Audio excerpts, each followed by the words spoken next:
성 어거스틴이 쓴 고백록이라는 책이 있습니다. 또는 참회록이라고 부르는 책이 있는데요. 이 책을 제 4권 제 16장 마지막 부분에 보게 되면 다음과 같은 글이 쓰여져 있습니다. 오 우리 주 하나님이시여, 저희로 하여금 당신의 날개 그늘 아래서 소망을 갖게 하여 주옵소서. 저희를 보호하시며 붙들어 주옵소서. 저희가 사는 일평생 동안 저희의 보호자가 되시옵소서. 당신께서 저희의 힘이 되시오면 저희는 강하나 저희 자신의 힘을 의지하면 저희는 약하옵니다.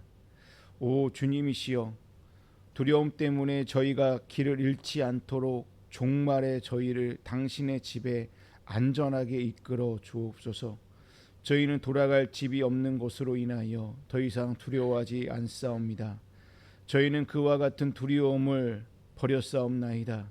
오직 영원하신 당신께서 저희의 집이 오시니 저희가 떠날지라도 저희를 위한 집은 영영할 것입니다.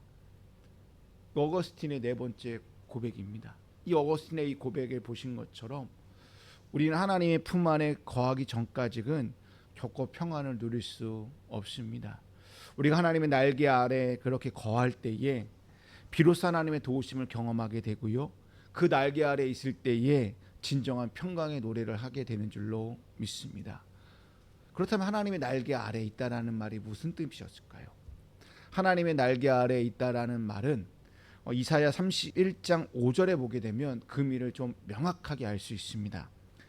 새가 날개를 펴고 둥지의 새끼를 보호하듯이 만군의 주님께서 예루살렘을 보호하신다.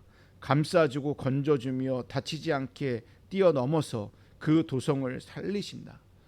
성경에서 하나님의 이 날개는 안정과 평화의 장소이고요, 새 힘을 주는 장소, 소망을 주는 장소로 이렇게 그려지고 있다라는 거예요. 그렇다면 여러분의 삶에 하나님의 그 날개 아래 거하시기를 소망합니다.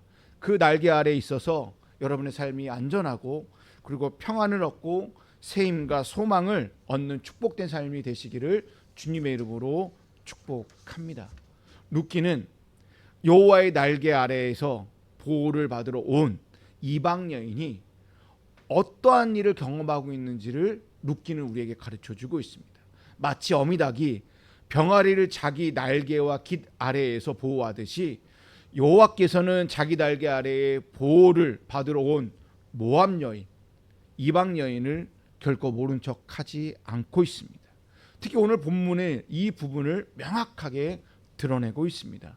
오늘 본문 2장 8절에서부터 16절 말씀은 보아스와 룻의 대화로 이루어져 있습니다. 본문을 자세히 보면 보아스가 3번 얘기를 하고요, 룻이 2번 이야기하는 걸로 나와져 있습니다. 대화의 흐름을 보면 다음과 같습니다. A 8절에서 9절 보아스의 말, 크게 3가지로 이루어져 있죠. 이삭을 죽으러 다른 밭으로 가지 마라.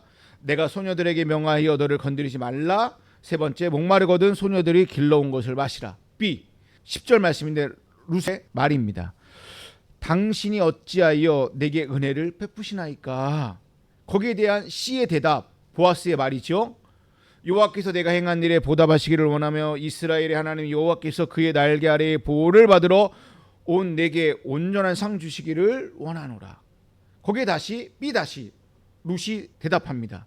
내가 당신께 은혜 입기를 원합니다. A 다시 보아스가 얘기합니다. 이리 와서 떡을 먹으라. 곡식단 사이에서 줍게 하고 책망하지 말라. 그리고 3번째 이렇게 얘기합니다. 곡식 다발에서 조금씩 뽑아버려서 그에게 줍게 하고 꾸짖지 말라. 이 같은 구조를 보게 되면요, 보아스의 말이 룻의 말보다 훨씬 많다는 것을 알 수 있습니다.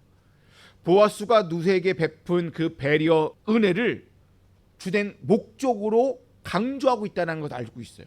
룻의 반응, 룻의 이 2번의 대답은 그냥 부차적인 것으로 여길 수 있다는 것입니다. 오늘 설교의 중요한 것은 보아스가 룻에게 왜 이렇게 큰 은혜를 베푸었는지를 함께 살펴보고자 합니다. 좀 전에 본 구조에서 A와 A 다시 보아스가 룻에게 베푼 그 은혜, 다시 말하면 보아스가 룻에게 한 말들은 보아스의 그 성품과 성격을 드러낸 말들이에요. 한마디로 말하면 자상한 마음씨를 가진 남자가 그 가려운 그 여인에게 배려를 해주는 그 모습이 그 8절, 9절 또는 14절에서 16절에 두드러지게 부각시키고 있다는 것입니다. 우선 8절과 9절에 해당되는 A 파트는 아까 제가 읽었던 것처럼 보아스가 누세에게 세 가지 은혜를 베풉니다. 이삭을 죽으러 다른 밭에 가지 말라. 그리고 소년들에게 명하여 그를 건드리지 말라. 그리고 목마르거든 소년들이 길러온 물을 마시라. 모두 다 생존을 위한 기본적인 배려라는 거예요. 보아스는 마지막에도 기대 이상의 배려를 그 A 다시 파트에서 14에서 16절에 있는 말씀에서 보여주고 있다는 것입니다. 보아스는 누세의 육체적인 필요를 채우기 위해 식사 자리에 초대하여요. 그리고 게다가 소녀들에게 누세에게 해코지하지 말라라고 명령까지 합니다. 또한 누세에게 직접 곡식을 퍼주면 자존심이 상할 수 있을까봐 소년들에게 곡식 다발에서 조금씩 뽑아 버리라는 지시까지 합니다. 이 모든 것은 누세의 마음을 상하지 않기 위한, 누세의 자존심을 상하지 않기 위한 그 보아스의 아주 세밀한 배려라는 것을 알 수 있습니다. 이 시간 보아스가 누세에게 한 여러 배려들을 일일이 살펴보기보다는 보아스가 누세에게 이러한 배려를 한 이유가 무엇인지를 살펴보고자 합니다. 보아스의 이 다양한 이 배려들을 보게 보면 나름 의미가 있어요. 근데 그 의미를 이 시간 살펴보는 것보다 더 중요한 것은 보아스가 왜 누세에게 이러한 배려를 했냐라는 것입니다. 그냥 이스라엘 남자잖아요. 이스라엘 남자가 룻 이방 여인을 그냥 지나쳐가도 어느 누구 하나 뭐라 할 사람이 없는데 왜 보아스는 누세에게 이렇게 자상할 만큼 아주 세밀하게 배려를 한 것일까요? 에비멜렉의 며느리였기 때문에요? 아니면 보아스가 에비멜렉의 친족이기 때문에요? 아니면 이 룻이 자기 집안의 며느리이기 때문에 이렇게 자상한 배려를 한 것일까요? 여러분, 보아스의 배려는 어떠한 인과관계가 형성되지 않습니다. 다시 말해 친척관계 때문에 배려를 한 게 아니라는 말씀입니다. 아니면 혹자들은 흑심이 있어서라고 얘기하는 분들도 있어요. 진짜 흑심이 있어서 보아스가 이렇게 배려를 한 것일까요? 룻이 엄청난 매력이 있어서 보아스도 남자이기 때문에 그에게 잘 보이고 싶어서 밑밥을 깔기 위해서 배려를 한 것일까요? 이 역시 아니잖아요. 보아스가 룻에게 흑심이 있어서 잘 보이기 위한 배려였다라면 11절과 12절 말씀이 존재할 수 없다라는 것입니다. 아무튼 보아스의 이러한 배려는 당시 유대 사이의 통념으로 보자면 대단한 결정입니다. 룻은 우리가 아는 것처럼 모압 여인이에요. 이방 사람입니다. 이스라엘 사람들에게 모압이라고 하면 치를 떨 정도로 엄청나게 싫어하는 민족들이 모압 사람이에요. 이러한 정서를 보아스가 몰랐을까요? 분명히 알고 있었습니다. 성경은 이러한 정서를 율법의 규정으로 담아서 모압 사람을 여호와의 총회에 영원히 들어오지 못하도록 법까지 만들어 놓았어요. 그러나 율법은 객고와 가부를 돌봐야 한다라는 규정도 만들어 놓았다라는 거예요. 여기서 객이 이방인까지 포함하는지 아닌지는 잘 모르겠지만 근본적으로 율법의 정신은 사랑, 헤세드라는 것입니다. 보아스가 룻에게 보인 이 다양한 이 배려들은 룻을 이방 여인으로 보지 않고 그냥 한 사람으로 보는 마음에서 비롯된 배려라는 것입니다. 다시 말하여 차별의 마음 없이 룻을 한 사람으로 하나님이 만든 그 창조의 형상으로 바라보았기 때문에 이러한 배려를 한 것이라는 것입니다. 다시 말해요. 보아스 안에 이렇게 은혜로운 마음을 가질 수 있게 된 이유가 무엇이었을까요? 아무리 성경을 찾아봐도 그 이유는 나오지 않지만 룻에 전반적으로 깔려져 있는 내용은 하나님의 헤세드예요. 그 하나님의 헤세드가 누구에게 드러나냐면 보아스를 통하여 하나님의 헤세드가 룻에게 드러나게 된다라는 것입니다. 그렇다면 보아스가 어떻게 이러한 마음을 가질 수 있었냐라는 이 말은 보아스 마음에 헤세드의 마음이 가득하다라고 밖에 설명할 수 없다라는 것입니다. 달리 말하면 보아스의 마음에 은혜가 가득했기 때문이에요. 우리가 은혜가 내 안에 가득할 때는 한번 생각해 보십시오. 얼마든지 매너 있는 사람이 될 수 있습니다. 배려하게 되고요. 그리고 따뜻한 말을 해요. 괜찮아 라는 말을 해요. 그리고 양보도 해요. 그리고 성을 내지 않고요. 섬기기도 합니다. 한 발짝 더 나가서 내가 은혜가 있잖아요. 다른 사람을 용납할 수도 있고요. 용서도 할 수 있어요. 그러나 내 안에 하나님의 헤세드, 하나님의 은혜가 없잖아요. 그러면 그냥 마귀 새끼로 돌변해요. 그리고 세상 사람과 별반 다르지 않습니다. 보아스 안에 하나님의 그 마음, 헤세드의 마음이 있기에 룻을 가여운 여인으로 보고 그녀가 일어날 수 있도록 자신이 할 수 있는 최대한의 배려를 한 것으로밖에 설명할 수 있다라는 것입니다. 여러분, 보아스가 보인 이 다양한 이 배려들은 룻의 입장에서 보면 은혜예요. 값없이 주는 은혜라는 거예요. 룻의 입장에서 보면 이 보아스의 배려는 하나님이 우리에게 베푸는 은혜와 똑같다는 것입니다. 보아스 안에 있는 그 하나님의 헤세드가 룻에게 흘러갔다라는 거예요.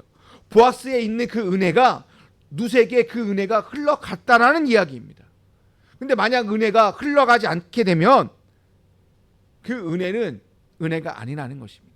내가 하나님께 헤세드를 받았어요. 하나님의 큰 사랑을 받았는데 내 안에 간직하져 있잖아요.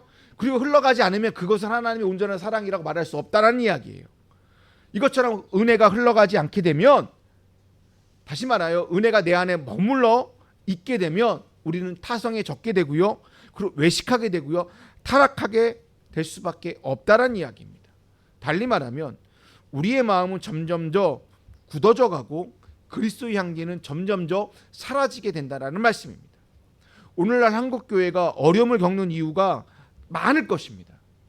그 이유 중에 하나가 저는 은혜가 없어서가 아니라 은혜는 있는데 은혜가 제대로 흘러가지 않기 때문이라는 거예요.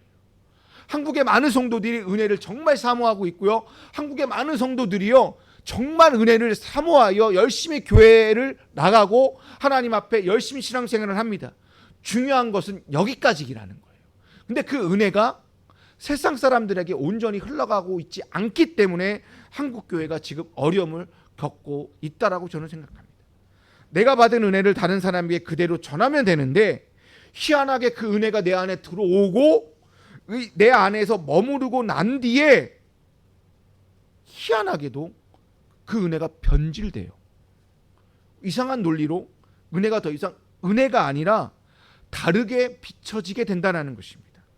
한국교회가 은혜가 없어서 지금의 모습이 아니라 은혜가 지금 너무나 많이 한국교회에 흘러가고 있는데 그 은혜가 제대로 흘러가고 있지 않기 때문에 지금 저와 여러분의 문제이고 이것이 더 크게는 한국교회의 문제라는 것입니다. 그것을 그대로 보아스와 룻에게 한번 대입해 보십시오. 룻이 이 시대의 사람이었다면요, 룻은 절대로 구원받지 못했을 겁니다. 왜요? 너 이방 사람이잖아.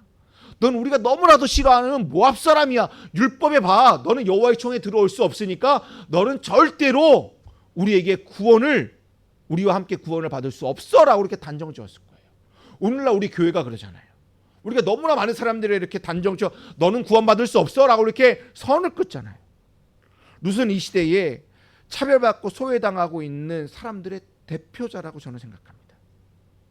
근데 우리가 차별과 반목이 가득한 이 교회 안에 차별과 반목으로 비춰지고 있는 이 복음을 가지고 룻과 같은 사람들을 어떻게 교회 안에 불러들일 수 있으며 설사 교회 안에 들어왔다 하더라도 그들에게 어떻게 구원을 전할 수 있겠습니까? 그리고 우리 주변에는 보아스 같은 사람들이 너무나도 많다는 거예요. 여러분이 이 시대의 보아스예요. 근데 이 시대에 보아스가 있잖아요. 교회 안에서요, 손가락질 당해요. 그리고 심한 비난과 욕을 먹을 거예요. 너 왜 그래?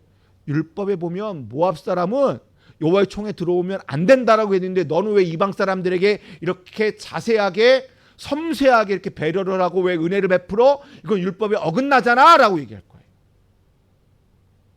이게 더 중요합니까? 아니면 보아스가 누세게 보여준 하나님의 헤세드가 더 중요한 걸까요? 율법과 하나님의 헤세드, 하나님의 사랑 가운데 얻은 게 더 중요할 걸까요? 율법이 중요한 게 아니라 바로 하나님이 우리에게 보여준 하나님의 사랑, 하나님의 헤세드가 훨씬 더 중요하고 훨씬 더 크다라는 것입니다. 오늘 설교를 준비하면서 제일 힘든 부분이 바로 이 부분이었어요.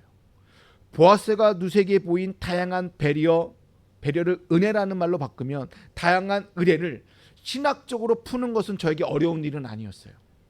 근데 보아스가 누세게 왜 이러한 배려, 왜 이러한 은혜를 베풀었는가를 질문하면서 설교를 구상하면서부터 설교 준비가 어려워지기 시작했습니다. 왜냐하면 제 안에 은혜가 별로 없기 때문에 설교 준비하는데 어려웠다라는 거예요. 은혜가 흘러가기는커녕 내 안에 머물러 있는 것도 없기 때문에 설교 준비가 힘들었다는 말씀입니다. 요즘 저의 삶을 보게 되면 은혜가 흘러가는 경우는 거의 없는 것 같아요. 왜 은혜가 흘러가는 경우가 없을까라고 보니까 내 안에 은혜가 별로 없는 거예요. 왜 은혜가 없을까를 고민해 보니까 100% 저의 삶의 태도예요. 저의 문제라는 거예요. 요즘 저는 은혜와는 거리의 먼 삶을 지금 살고 있어요. 은혜를 구하고 은혜를 찾아도 너무나도 아주 얇은 은혜를 받고 있기 때문에 그 은혜가 쉽사리 사라진다라는 거예요. 그저께 금요일에 근처 교회에 금요 기도회를 갔습니다. 아내랑 종종 가는 교회입니다. 기도하고 싶어서 갔습니다. 나름 열심히 기도했어요. 네. 그리고 나오는데 비가 억수같이 쏟아지는 거예요. 앞을 볼 수 없을 정도로 쏟아지는 거예요. 그래서 우산을 썼는데도 온몸에 거의 비를 다 맞을 정도로 비가 오는 거예요. 그래서 이렇게 우여곡절속에 차를 탔습니다. 그래서 아내한테 얘기했어요. 아들한테 전화해서 베란다 문을 닫으라고 전화를 해라. 그래서 집에 왔어요. 어떻게 됐을까요? 이미 베란다는 물 범벅이 되었고 물 범벅이 될 수 있어요. 근데 중요한 건 제 방 쪽에 베란다가 이렇게 문이 또 있거든요. 거기는 저희 아들이 얼마나 은혜롭게도 안 닫아놨어요. 그래서 제 방까지 제 침대까지 물이 이렇게 빗물이 다 들어온 거죠. 엉망진창이 되었습니다. 이 모습에 아들한테 한두 마디, 설교에는 제가 한두 마디라고 썼는데요. 솔직히 한두 마디 그 이상 뭐라 했어요. 야, 너는 좀 생각이 있으면 이렇게 해야 되지 않냐 막 아들한테 심하게 궁시렁궁시렁 하면서 제가 베란다 청소를 열심히 했습니다. 중요한 건 이게 아니잖아요. 제가 지금 좀 전에 뭐 하고 왔어요? 기도하고 싶어서, 쉽게 말해서 내가 은혜 받고 싶어서 열심히 하나님 앞에 기도하고 눈물 흘리며 우리 집에 갖고 있는 여러 가지 고민들, 그리고 우리 교회를 위하여, 우리 한 분 한 분 우리 집사님들을 위하여, 자녀들을 위하여 이름을 부르면서 기도를 하고 왔는데 비가 와서 베란다와 제 방 쪽에 이 베란다 쪽이 엉망이 되었다고 짜증내는 모습이 저의 단편적인 얇은 은혜의 모습이라는 거예요. 여러분 어떠세요? 은혜가 여러분 안에 가득 채워져 있나요? 여러분 마음속에 은혜가 깊이 이렇게 채워져 있으신가요? 아니면 내가 받은 은혜를 주변 사람들에게 잘 전달, 흘러 보내고 있으신가요? 보아스가 룻에게 예상치도 못한 그 은혜를 흘러보내자 룻은 일단 놀랍니다. 그리고 감격 어린 마음으로 이렇게 표현을 합니다. 이것이 10절에 있는 말씀입니다. 나는 이방 여인이거늘 당신이 어찌하여 내게 은혜를 베푸시며 나를 돌보시나이까. 룻은 보아스에게 어떻게 나 같은 것에게 이런 은혜를 베푸시고 이렇게까지 나를 돌보아 주십니까? 라고 하여 그 자리에서 엎드렸다는 것이에요. 여러분, 룻의 이 말은 우리가 많이 들어본 말 아닌가요? 우리가 자주 하나님 앞에 종종 하나님 앞에 무릎 꿇으면서 기도하면서 했던 말이에요. 하나님의 은혜를 확인하는 순간, 하나님의 사랑을 내가 확인하고 하나님 앞에 내가 헤세드를 받는 순간, 우리는 자신도 모르게 하나님 앞에 눈물을 쏟으며, 하나님 어찌하여 저 같은 자에게 이렇게 은혜를 베풀어 주십니까? 하나님, 제가 하나님 앞에 뭐 잘한 것이 있다고, 제가 하나님 앞에 잘한 것이 하나도 없고 사람들한테, 가족들에게 한 것이라고는 아무것도 없는데 저에게 어찌하여 이러한 은혜를 베푸시고 저렇게 이렇게까지 돌봐주십니까? 라고 하나님 앞에 자주 쏟아내었던 말이 바로 룻이 보아스에게 한 말이라는 것입니다. 여러분, 하나님은 우리에게 은혜를 베푸시는 이유가 무엇일까요? 만약 거기에 이유가 있다면 그것은 진정한 은혜가 아닐 것입니다. 하나님은 아무런 이유 없이 우리에게 한없이 베풀어 주시는 그 사랑이 바로 오늘 본문에 나와 있는 하나님의 은혜라고 말할 수밖에 없다라는 것입니다. 우리는 그 사랑을 받고 그 은혜를 체험하며 하루하루를 살아가는 자들입니다. 그 은혜 없이 우리는 단 하루도 온전하게 살 수 없는 연약한 존재임을 이 시간 기억하시기를 바랍니다. 만약 우리가 어떤 행동으로 인하여 은혜를 받았다면 그것은 내 노력으로 얻은 보상의 대가라는 거예요. 그 보상의 대가는 내 것이잖아요. 내가 뭔가를 했기에 얻은 은혜이기 때문에, 그것은 내가 받은 보상이기 때문에 감사의 마음은 1도 없다라는 거예요. 오히려 아무런 의도 없이 행한 행동으로 인해 받은 은혜야말로 하나님의 복이고 하나님의 사랑이고 하나님의 헤세드라는 거예요. 하나님의 복은 인간의 의도가 있을 수도 없고요, 인간의 계획이 하나도 없다라는 사실을 기억했으면 좋겠어요. 그냥 하나님께서 우리에게 거저 주시는 은혜가 오늘 룻기에 나와 있는 하나님의 복이고 하나님의 헤세드인 줄로 믿습니다. 11절 말씀을 보시게 되면 보아스가 룻에게 은혜를 왜 베푸는지를 말씀하고 있어요. 내 남편이 죽은 후로 내가 시어머니에게 행한 모든 것, 내 부모와 고국을 떠나 전에 알지 못하던 백성에게로 온 일이 내게 분명히 알려졌느니라. 여기 룻이 한 행동이 나옵니다. 룻이 한 행동은 두 가지예요. 첫 번째, 부모와 고국을 떠나고, 두 번째는 전에 알지 못한 백성에게 왔다라는 거예요. 그 와서 뭐 했는데요? 이유는 딱 하나라는 거예요. 시어머니 나오미를 공경하기 위해서라는 거예요. 그냥 시어머니를 공경하기 위하여 시어머니를 따랐고 전에 알지 못한 백성들에게 나가갔다는 거예요. 룻의 이러한 행동은 룻이 의도를 가지고 복을 받기 위한 행동이 아니라는 거예요. 그냥 자연스럽게 시어머니를 섬기기 위한 행동일 뿐이고 전혀 의도치 않은 행동이었다라는 것입니다. 룻은 또 의도치 않는 행동 한 가지를 더합니다. 바로 12절에서 하나님의 날개 아래 보호를 받으러 온 일입니다. 이 행동은 룻이 전혀 생각지도 못한 행동의 결과라는 거예요. 한번 보십시오. 룻이 나오미를 따라 베들레헴에 온 것을 보아스는 어떻게 해석하냐면 하나님의 날개 아래에 보호받으러 온 것으로 해석하고 있다는 거예요. 여기서 중요한 것은 룻이 복을 받기 위하여 시어머니를 쫓아온 것이 아니라는 것입니다. 룻이 나오미를 따라 베들레헴에 온 것이 바로 주님의 날개 그늘 아래에 들어온 행동이라는 거예요. 룻이 이 행동, 이러한 의도인 것을 알았을까요? 몰랐을까요? 그러한 의미인지 알았을까요? 몰랐을까요? 룻이 시어머니를 따라 베들레헴에 온 것이 이러한 의도가 있었는지 룻은 전혀 몰랐다라는 것입니다. 결국 룻의 행동은 의도를 가지고 온 것이 아니라 그저 시어머니를 섬기는 마음에서 나온 행동이었다라는 거예요. 우리도 이 부분에서 깨달아야 할 것은 무엇입니까? 우리가 은혜를 받기 위하여 하나님의 앞에 복을 받기 위해서는 무슨 행동을 하기 위해서 하나님 앞에 나오고 하나님 앞에 신앙생활을 하기 위하여 뭔가 액션을 취하는 건 진정한 신앙인의 모습이 아니라는 거예요. 다 거짓이고 다 가식이라는 거예요. 그냥 신앙인으로서 오늘을 살아가는 것이 은혜 받는 가장 좋은 길인 줄로 믿습니다. 나에게 주어진 일을 그저 충실히 하는 것이 은혜 받는 길이고요, 하나님께 내 삶을 갚아주신 통로인 줄로 믿습니다. 우리가 은혜를 받기 위해 의도적인 행동을 하다 보면, 잘 보십시오. 내가 오늘 하나님 앞에 내가 뭔가를 얻기 위하여 내가 뭔가 행동을 해요. 그럼 나도 모르게 가식적으로 변하게 되고요. 내가 아닌 모습으로 살다 보니까요, 낯선 나와 마주치게 된다는 거예요. 그 모습이 과연 나라고 할 수 있을까요?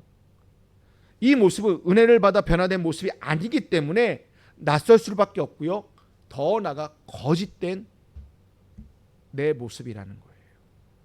이방인 룻이 선택한 그 길은 이스라엘 사람들 사이에 소문이 나서 결국 보아스에게까지 전해졌다라는 거예요.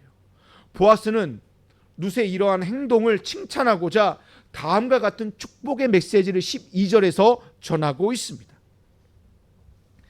여호와께서 내가 행한 일에 보답하시기를 원하며 이스라엘 하나님 여호와께서 그의 날개 아래에 보호를 받으러 온 내게 온전한 상 주시기를 원하노라 하는지라. 12절 말씀에서 보아스가 여호와께로부터 온전해지기를 바라는 상은 어떠한 것일까요? 룻에게 그 축복하기 위한 그 온전한 상이 과연 무엇이냐는 말씀입니다. 여기서 상이라고 번역된 이 히브리어 단어는 구약에서 총 4번 쓰여진 단어예요. 룻기에서 1번 쓰여지고요. 창세기에서 특히 야곱과 나반, 외삼촌 나반 사이에서 벌어지는 그 스토리를 통하여 3번 쓰여졌어요. 그 외에는 쓰여지지 않은 단어예요. 그렇다면 이 단어의 의미를 알기 위해서는 야곱과 나반의 그 스토리를 보게 되면 상의 그 의미가 무엇인지를 알 수 있는데, 그 창세기에 나와 있는 이 상의 의미는 아내를 얻어 결혼하고 후손을 얻고 가축의 다산을 통해 가족의 안식을 누리는 것을 연관시켜서 상 또는 상급이라고 번역해 놓았다는 거예요. 따라서 보아스가 말하는 룻의 상, 룻이 온전한 상급을 받기를 바란다고 했을 때 그 상은 남편을 얻어 결혼하고 후손을 얻는 것으로 해석할 수 있다는 것입니다. 왜냐하면 이방 여인이 이스라엘 땅에 정착할 수 있는 가장 좋은 지름길은 남편을 얻어 결혼을 하고 자녀를 낳는 것이라는 거예요. 그래서 실제 룻기 스토리를 보게 되면 룻이 보아스와 결혼하여 거기에서 스라의 오벳을 낳게 됩니다. 그리고 룻기는 대단원을 마치게 됩니다. 룻기는 뭐예요? 결혼해서 애 낳는 것으로 끝나요. 이게 룻이 받게 될 상급이라는 거예요. 그렇다면 보아스가 말한 룻의 상급은 남편을 얻어 결혼하고 후손을 얻는 것이라고 보는 것이 맞다는 것입니다.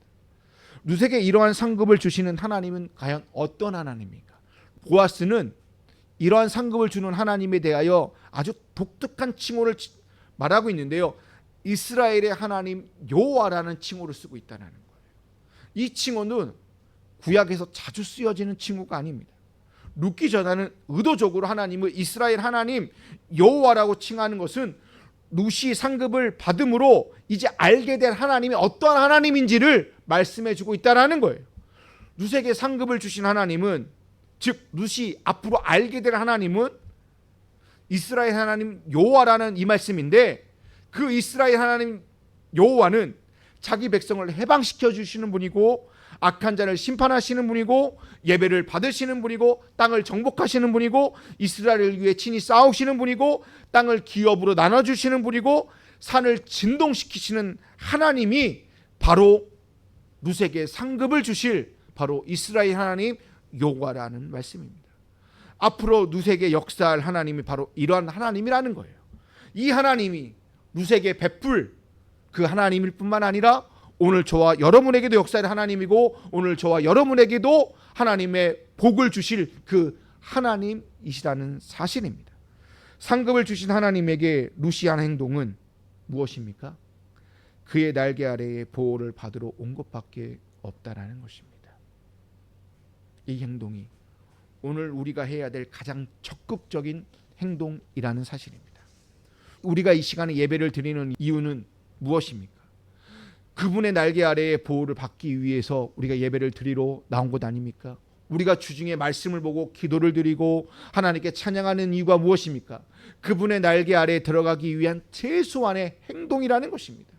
우리는 연약하고 넘어질 수밖에 없는 존재이기에 그분의 날개 아래 있을 때에 우리가 주님 앞에 온전히 보호를 받고 더 나아가 하나님이 우리에게 주시는 그 상급을 받을 수 있기 때문이라는 거예요. 그분의 날개 아래 있는 것이 보호받는 삶, 즉 우리가 최고로 잘 사는 길이기에 우리가 이 시간에 예배를 드리고 주님께 경배하는 줄로 믿습니다. 이제 말씀을 저는 마치고자 합니다. 우리가 좀 전에 말씀을 보기 전에 드렸던 찬양, 찬송가 419장, 이 찬양이 오늘 설교에 저와 여러분의 고백이 되기를 바랍니다. 그래서 다시 한번 419장의 가사만 한번 읊조려 보고자 합니다. 주 날개 빛 내가 편안히 쉬네. 밤 깊고 비바람 불어쳐도 아버지께서 날 지켜주시니 거기서 평안히 쉬리로다. 주 날개 밑 나의 피난처 되니 거기서 쉬기를 원하노라. 세상이 나를 위로치 못하나 거기서 평안을 누리리라. 주 날개 밑 참된 기쁨인데 고달픈 세상길 가는 동안 나 거기 숨어 돌보심을 받고 영원한 안식을 얻으리라. 주 날개 밑 평안하다. 그 사랑 끊을 자 아니뇨. 주 날개 밑 내 쉬는 영혼 영원히 거기서 살리. 이번 한 주간 여러분의 삶이 주님의 날개 아래 거하는 삶이 다 되시기를 바랍니다. 주님의 그 날개 아래의 보호를 받아 주님께서 베풀어 주시는 온전한 상급도 받으시고 그 날개 아래에 우리의 삶이 갚아주시는 그 은혜도 체험하는 그 복된 삶이 가득가득하시기를 주님의 이름으로 축원드립니다.